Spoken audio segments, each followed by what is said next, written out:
Once again, everyone, welcome to tonight's webinar. We're gonna kick off in a couple of minutes with Matt. My name's James Linton, manager at Macquarie University Incubator, who are putting this talk on. But all thanks to Matt for giving up his night tonight. If you are a startup founder here tonight and you're not familiar with the incubator, or you're looking for a startup incubator to work at, with, feel free to apply to Macquarie University Incubator. I've just put a link in there to our application page. So, if you're a startup company looking for education, community, mentorship, co-working space, all of the good stuff that incubators provide, think of our Macquarie University Startup Incubator. We'd love to see those applications come through. But I reckon, Matt, let's get cracking. So, Matt's here tonight. Thank you, Matt. You can hear me okay there? Yes. Great. So tonight's topic is the insider's guide to non-dilutive funding, keeping your equity whilst fueling your growth. So just before we jumped on this webinar, Matt and I were just talking about, debt equity as an option. That Matt will absolutely unpack that for you tonight. A lot of people talk about angel investors, VC investors, but you don't hear as much about debt capital, but it's absolutely a viable option for a lot of startups and businesses. So, Matt, over to you, my friend. Yeah, thanks, James, and thanks everyone for attending. Look, hopefully this is an informative session. It's to give you a pretty high-level overview, but I will dig into some of the metrics and so forth that we look at as a business. I won't be banging on about lighter capital per se, but I'll try and keep it very general for the whole, ecosystem, startup ecosystem. The biggest thing I can say that the biggest learning from this presentation will be you need to plan ahead and understand what your options are because you don't know if you need to pull the trigger, you need to be ready to pull the trigger to get that funding.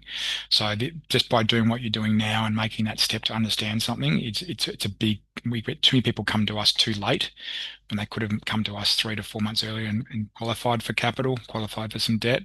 They come too late. So what you're doing now is educating yourself, which is what predominantly my job is to educate people to understand what we look at and when they know when to pull the trigger when they qualify for that debt. So, quick background, lighter capital. So we're basically a US company originally launched in 2012. We're in Australia, Canada, US.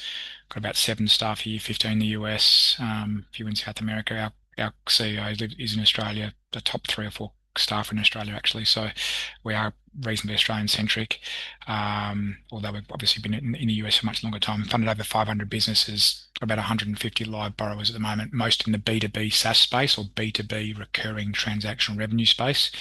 Even though if you're not planning on starting or have a B2B style type business, might be better to see some of the metrics I mentioned still apply. So it's still good to understand how the whole ecosystem works.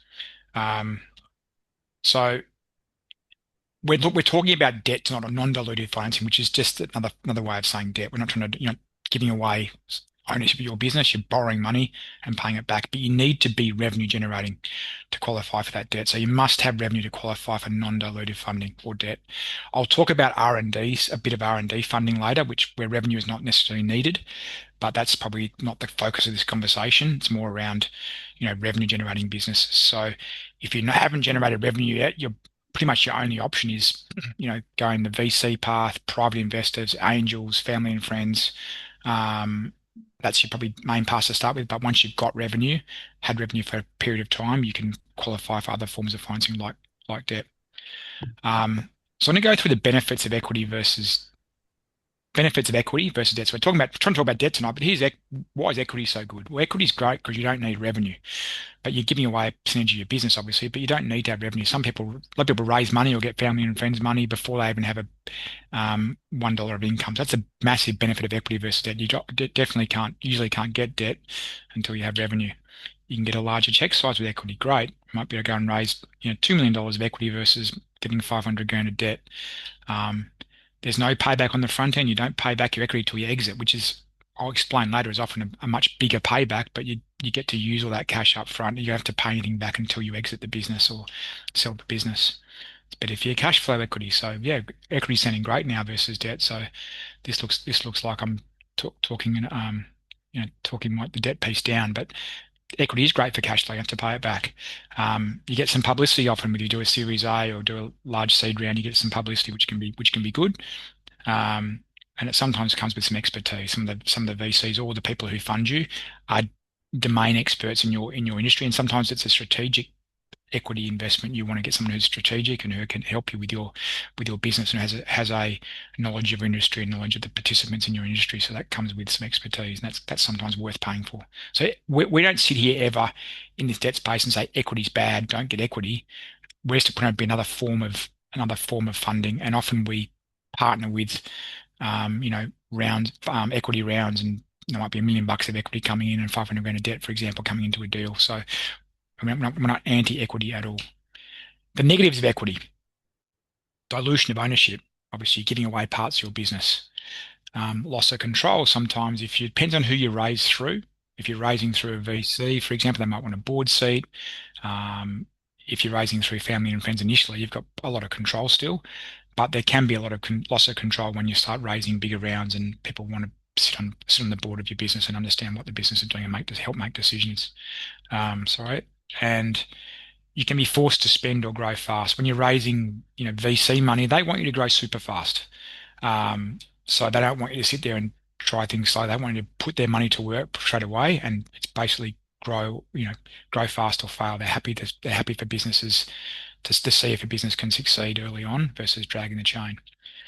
And time, there's a lot of time and energy often to gain that capital. Sometimes during COVID, when the money was cheap, people were raising funds within 1 month, even less than that. At the moment, it's taking 9 months to 12 months, even more, to raise funds. It's a pretty tight market unless you're a really dominant AI business or AI, idea looking to move to a business. So unlocking capital for growth companies. I'll focus on the venture capital side first. Venture capital VCs only fund about 1% of startups. So most of the equity that comes in comes from family and friends. It comes from angel investors, comes from family offices, comes from high net worth individuals who aren't looking for the outsized, they're looking for outsized returns, but not the crazy returns that venture capital are looking for. And that's not venture capital's fault. That's their model. They want to fund a business and get a 20 times, 30 times return on that business. And they're happy to fund 10 of those, and, a couple of them succeed, or one succeeds, and they keep doing the same thing, and they over time will make money by those big exits. So they're unicorn hunters, but there is, not all equity is unicorn hunter. You've got those high net worth individuals who might be happy to make 3 times their money or 4 times their money, but they're going to make a lot of different bets per se, or investments. They're usually not making one investment. Most investors in that space are making several investments, and the law of averages means they should get something right at some stage if their model's right in terms of how they assess companies. Banks will want a personal guarantee, or they want an asset to put up against the business, which often a lot of founders don't have. And it's a lengthy, slow process. And most of the time, banks are looking for profitable businesses that are generating cash, EBITDA positive. And it's very rare that startups are funded through a bank, even when they've got revenue. Most startups are happy to burn cash initially until they reach profitability. A lot of capital, or the general debt space we're talking about here, the non-dilutive space. We're usually aligned with the company's growth. We don't need a pitch deck or anything. We're not looking at the future. We're looking at the current numbers, historical and current numbers. So objective financial metrics. It's a pretty quick process. We can get funding to people within sort of 3 to 4 weeks. It can be sooner, but generally it takes 3 to 4 weeks to get funding. Please feel free to type questions into the chat, and then we can answer them all at the end. So the cost of capital example. So there is a cost, obviously, to any money. So if you were to get $5 million in debt, as an example, over various tranches over the time of your business, that would probably cost you 1.5 million in interest. This is a high level example, really basic example. You can pick anyone could pick holes in my examples here. This is really high level, basic example. So a 3-year loan, you've got different tranches of debt over time. It's going to cost you 1.5 million in interest. If you take $5 million of venture capital, you might be giving away, as an example, 20% equity in your business. If your company is valued at $100 million in exit, as an example, the cost of equity is 20 million. So you basically cost of your debt is 1.5 million interest. cost equity ends up being 20 million on exit, you've given away 20% of your business. Now, there's various holes you could pick in this. It's very hard to get $5 million of debt up front versus the venture capital money might come up front. It might be easy to get that big check at the start and you can use that money to grow quicker and you get a bigger exit and get a smaller percentage. It might still be better. But just in general terms, people say equity doesn't cost anything. You hear people say all the time, equity didn't cost me anything. What does cost you on the exit? Eventually, it will cost you money, and it gives you less control as you keep diluting your business. So using debt as a bridge is a pretty common thing we see. People go, right, I've got revenue. I'm gonna get some extra money into my business to fuel growth, and then I'll go and raise a VC round because the valuation I'm getting now is just not as good as I think it should be. Here's a really high level example. So every dollar of revenue can increase your valuation by $5 to $10. So an example would be, I've got a $2 million business, and so the company, let's say, is valued at $20 million, a 10 times multiple. Now that 10 times multiple was probably realistic for 3 years ago, 2 to 3 years ago. Some of those multiples have dropped down now, unless you're a fully AI-based business. Revenue multiples are probably down at 10, potentially 5 to 6 times. But let's just say it's a 10 times multiple there. So my $2 million revenue business is valued at $20 million. I could go and raise $5 million of equity, which would give away 20% of my company. Or I could go and get a smaller check, some debt of 500K. And I know I can invest in marketing and return 2 times every dollar I invest. So I can create an extra $1 million in revenue over, say, a period of a year and a half or so, and only pay $150,000 back in interest over 3 years. Now my ARR in my business and my revenue in my business is now $3 million, which values my company at 30 million. So I've just increased the valuation of my business with a small debt check. It's only cost me 150 grand in interest. But I can now go and raise a check of $5 million and only give away 14% of my business. So if my company at the end is valued at, $100 million and I'm exiting, I've saved myself 6%, 20% to 14, 6% of interest, or theoretically $6 million. Again, very high level example. You can pick holes in all these examples, but it gives you just an understanding of there is a cost. There is a cost to equity. But sometimes an equity check at the right time is the only thing you can do, or it's the best thing for you. So that's not always the best thing, but I'm just sort of giving another example. That was the bit I put there, 6%.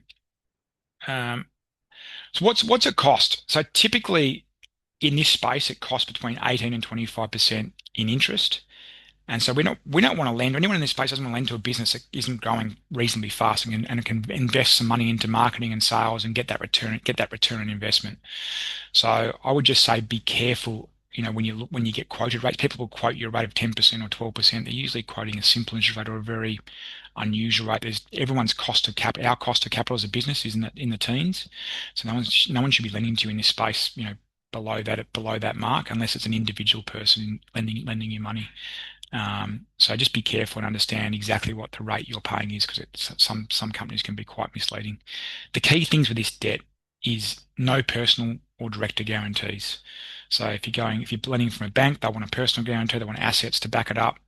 There's none of that here. There's no financial covenants in place. So there is no like if you don't grow at a certain rate, you're in default, or if you spend too much money, you're in default. We are relying on the past history and current performance of the business. So businesses do go backwards, do have problems at times. We're not calling default if the growth of the business does stop, and there's generally no equity or warrants, and I'll explain warrants later. So you're not giving away just a straight debt solution. There's no dilution at all. You're not giving away any equity in the business. Typical structure: 2 to 4 year loans, loans between 200,000 up to $10 million. There's different companies that will go a lot higher. That's where we sort of sit in the market. It can get interest only periods to help cash flow. So you might get a 3-year loan that might say, well, right, hang on, you give you 6 months interest only, and therefore the first 6 months you get a chance to invest the money you borrowed, and you're only paying interest those first few months, and then once you get to month 7, you start paying principal and interest back, usually on an even payment structure. So that condenses into 30 months versus 36, but it gives you a chance to use the money you've borrowed to invest in growth, and hopefully that growth takes 3 to 6 months in the B2B space to come on board. Then you've got the money you've got the cash to help pay it back.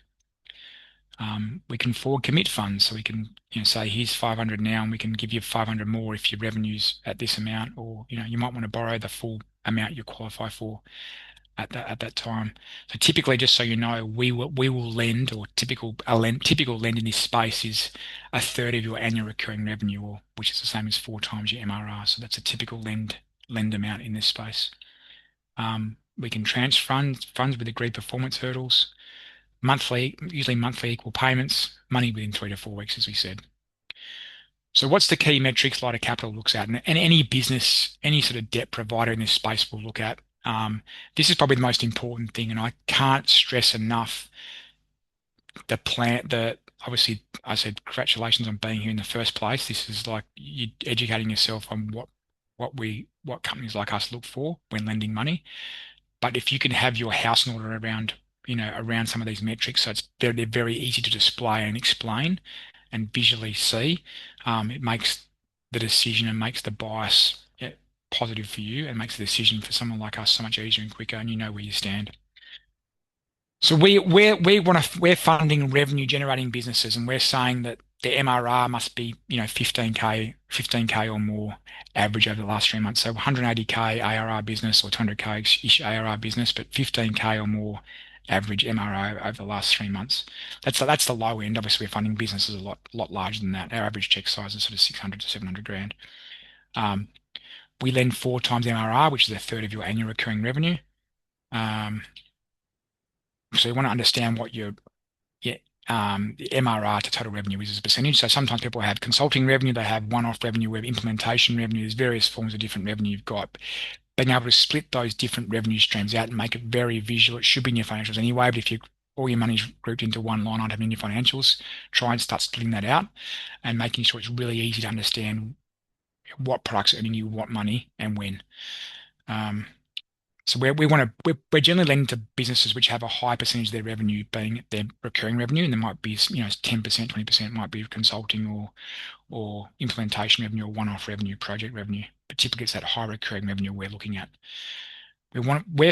Our typical fund is this is us. Our typical fund is high gross margin businesses, so B2B SaaS or B2B recurring transaction revenue businesses. We're lending against a high gross margin revenue. So we do get some companies that come to us and say we've got 10 million bucks in revenue, but they're only, their gross margin is only 20%, so they've only got 2 million bucks in revenue. So we'll lend against the 2 million, not against the 10 million. But typically a B2B SaaS, you're paying someone 100 grand a year to use their product. That's high gross margin ARR. So lending against that high gross margin revenue. So be able to explain your gross margin and explain your cost of goods sold. Understand that really clearly is a really important thing to make sure you're on top of. We see too many businesses come to us with this revenue. There's no cost of goods sold, and they've got all expenses. Like, okay, how much does it cost to deliver this product? Have you got customer service staff that have to walk people through and have to hold people's hands? So trying to make sure you really understand your gross margin is important. Customer numbers. So we're looking at customer numbers, and we don't want to see which is sort of in line with customer concentration. We don't want to see, your top customer being, 40% of your business or more, or your top 3 customers being 60% of your business or more. So generally, we are funding businesses with eight or more customers. We can do lower, but generally it tends to be 8 or more customers, 10 or more customers that a business will have, so they don't trip up in customer concentration. A big risk for a debt provider is you've got 2 or 3 customers, and one of them leaves you or stops using your product, and then suddenly your revenue falls through the floor, and you start burning cash incessantly, and you can't get rid of staff quick enough, and suddenly your business goes under because you're too reliant on one customer. So it's a big risk from our point of view. And remember, we're not investing in your business. We're just lending money.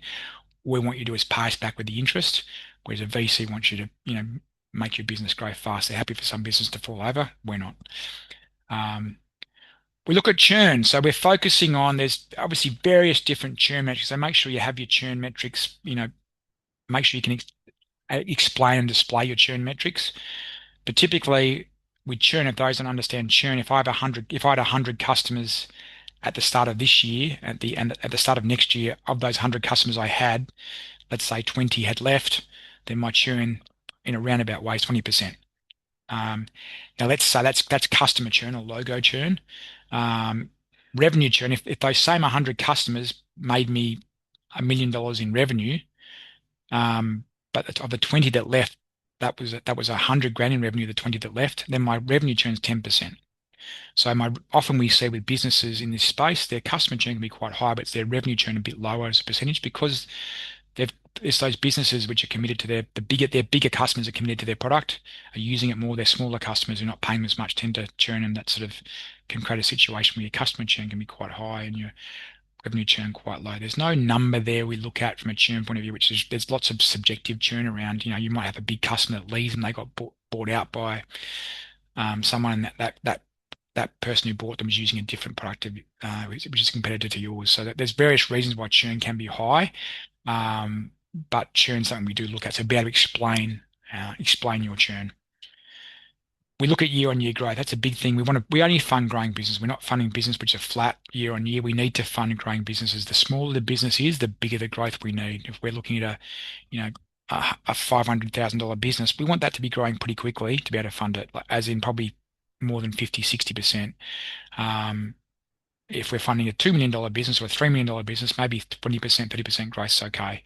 But we need those early stage businesses to be growing quite fast, and they should be in that space. If they're getting some traction, that sort of gives us some not certainty, but some confidence that they'll be able to grow and repay our money. Burn or cash burn. So we do look at how much cash you are burning per month.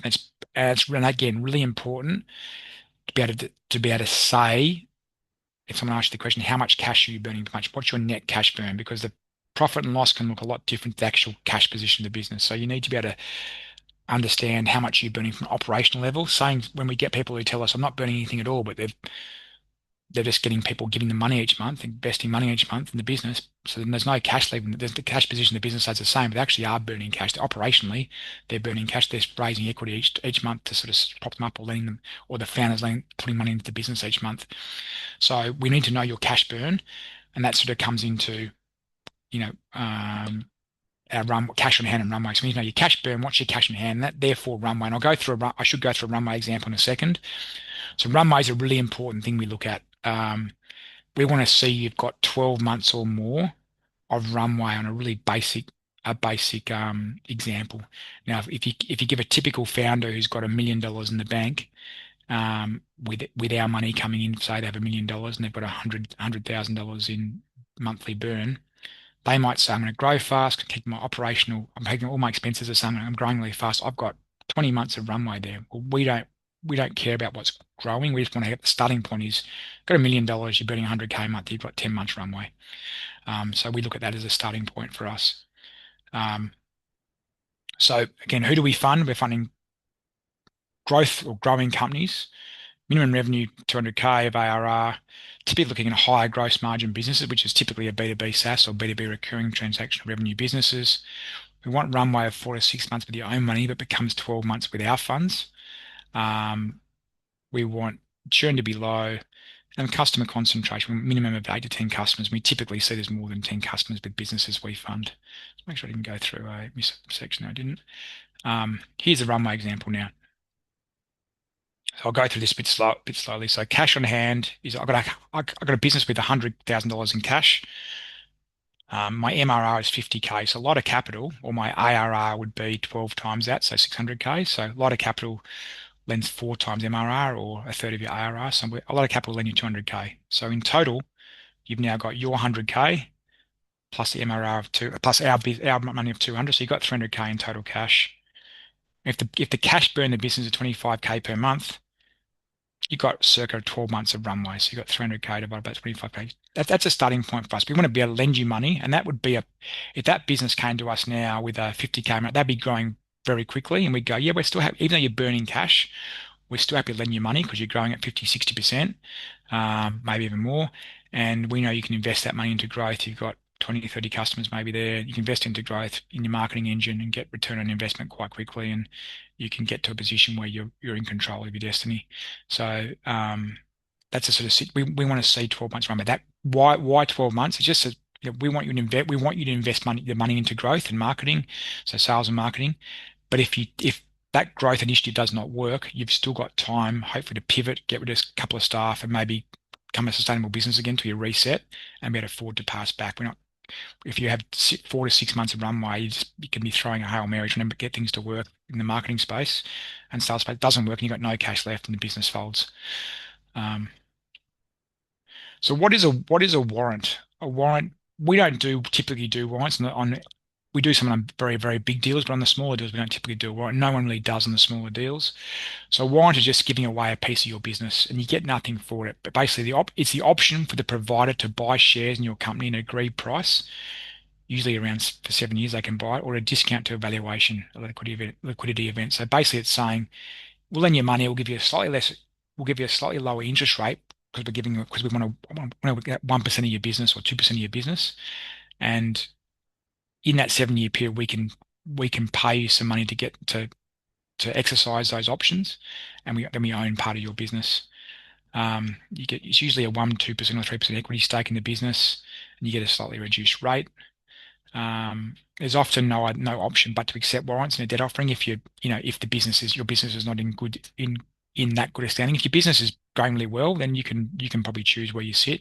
But typically in this early stage space, anything deals under $3 million, there's typically no warrants involved in the debt space. That's usually when your business is a lot bigger and you're borrowing $5, $10 million, or even $20 million from different borrowers. They might be a warrant, and that's just the market there. They're taking a lot of risk. You get nothing for a warrant. You get no cash. Basically, they're usually 1 cent options or warrants. So basically, you get no cash for it. You basically just the business you're paying a slightly less rate, reduced rate, gives you better for cash flow.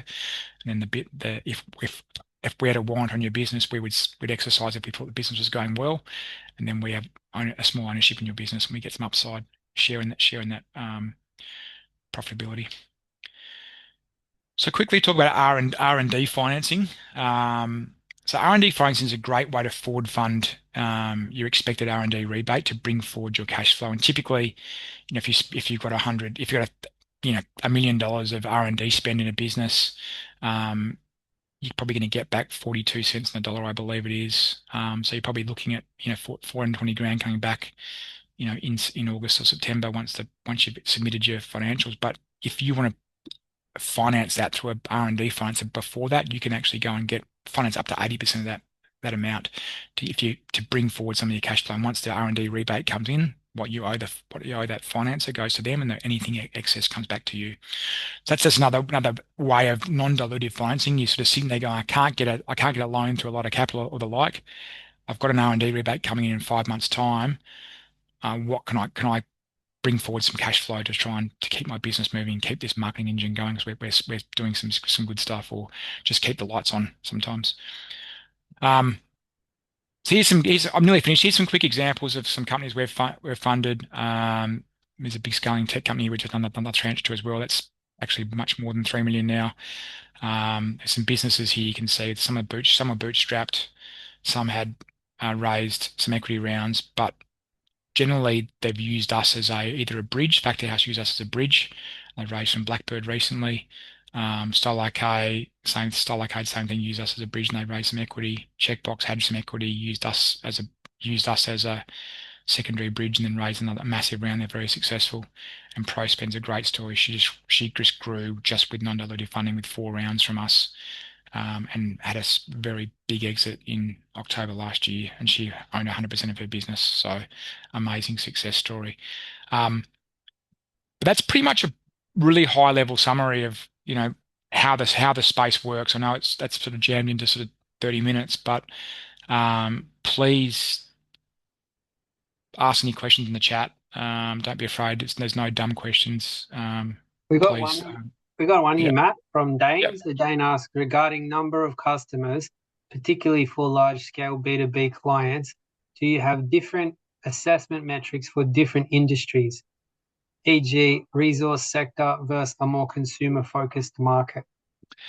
Yeah, good question. You might get a B2B SaaS company in the mining sector, for example. We know there's not, there are 1,000 mining companies that are going to use your product. So we may look at that slightly differently, and the quality of your customer, how long the customer's been with you for, have they signed it, what was if it was a massive integration, it may be even better for us if there's a big integration piece there, because it means it's probably going to be more sticky. So it's not a one size fits all solution, but typically no, we do want to see, no customer concentration, no massive customer concentration there. Like you could have a top customer being 30% of your business, and the top three might be 40%, and we might do a deal if you've got, enough other customers there. But yes, it's a bit of a horses for courses, but there is also that underlying we can't have any massive concentration there. Matt, I've got a question for you. Yep. How hands-on are lighter capital or other kind of debt firms like yours? Once you decide to loan the money, what next? Are you Yeah, meeting them regularly? Are you requiring really, reports? really good question. So we've got a very good, and a lot of the providers do have a very good network of individuals. We have a good community. We have a good, we like to be more than money, as you'd say. But we also can be passive. We get some of our founders who just go, thanks, I'll take the money. I don't really want to hear from you. Not saying in a rude way. They're happy just to go and execute.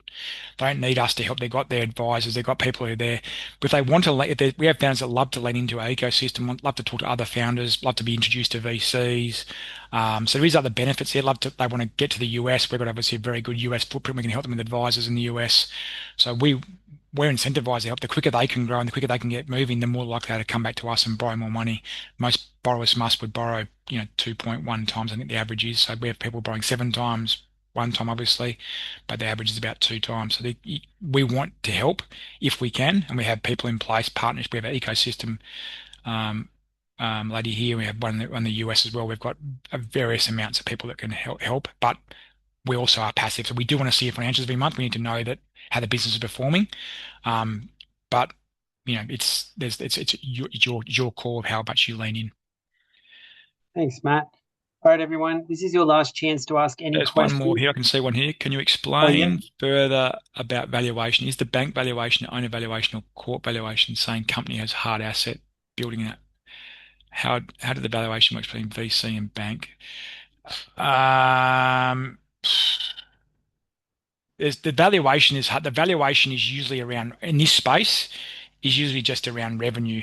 I'm really focusing this presentation on B2B SaaS or tech businesses, which just have revenue is their main they've got assets of their product obviously, but revenue is their main thing that the banks or the people like us will lend against, or the VCs will provide a valuation against. And then the valuation a VC provides doesn't matter. It doesn't matter what your revenue from a VC point of view, and I'm not a VC, but from what I know in the space and speaking to them and understanding them, and your revenue number is not what drives your valuation of your business. It's the metrics behind that. I can go to a VC and I've got $1 million in revenue and I might be valued at $30 million versus a business that goes to a VC with $10 million in revenue might be valued at $20 million, because a $10 million revenue business is growing so slowly that no one really wants to fund them. When the $1 million revenue business might have been started 6 months ago and it's got $1 million in revenue already, so people can see a massive upside there. So the metrics behind the revenue is the key to providing the valuation. We don't, the banks per se, or we're sort of a alternative lender. We're not looking at assets or anything. We're not or the product's the IP, which we will take a lien against as an example, but it's worth nothing really to us. If the business fails, the IP is worth nothing. So essentially, we are looking at the ability for that business to grow and pay us back. Hope that answered the question in a roundabout way. All right. We've got some nice comments here. Sorry if you can hear my kids screaming in the background. Corrado says, thanks, Matt. Very insightful. There's a few thanks, Matt's in the chat there. You've got Matt's details right there on the slide, everyone. So if you have any follow-up questions, please contact Matt. But once again, Matt, that was excellent. Really appreciate that. Drew says, thanks, Matt. We'll reach out to discuss. So obviously you've got some people interested here, Matt. So we really appreciate that. Appreciate you coming out on a Wednesday night to do this for us, as always. And yeah, thank you everyone for joining us for today's webinar. Matt, any last words? No, I think what I said at the start, if some of you missed the start, I just said the more you can do. Some of you haven't started your businesses yet. Some are have revenues. There's obviously a different everyone's on a different spectrum here, but you cannot be planned enough. I know it's hard being a founder. You're doing five things at once. You're the accountant, you're the CFO, you're the COO, you're the marketing person. But the more you can have your metrics in place, it's really just got to be if someone like me asked a question to a business and said, "What's like?" Some people don't even know how much cash they're burning per month, what the cash position of their business is. It does create a small bias when I say to someone, what's your current cash position? They go, I've got no idea. I say, just give me a roundabout way. Like they can't even give me a number. It does create a bit of a bias. So have your numbers, be really good with, it is hard if you've got 100, 200 customers, but if you've got 10 customers, you should know when those customers pay you when and what month they pay you and how much they're paying you. You need to have that in a spreadsheet and be very explainable and very easy to visualize. And obviously having up-to-date financials is really important as well, because that is, it's again, if I look at financials and go, what is this? Oh, that was wrong. Sorry, I didn't know that. And that's a again, it creates a bias from our credit team or anyone's credit team and me myself if numbers aren't, if we present numbers which aren't up to date. Love it. Great message, Matt. Know your numbers, everybody. Um, Thank you again, Matt. And everyone, you have a great night. And thanks, Matt, for joining us. Pleasure. Thanks, guys. Thank you, Mike. Pleasure. Bye.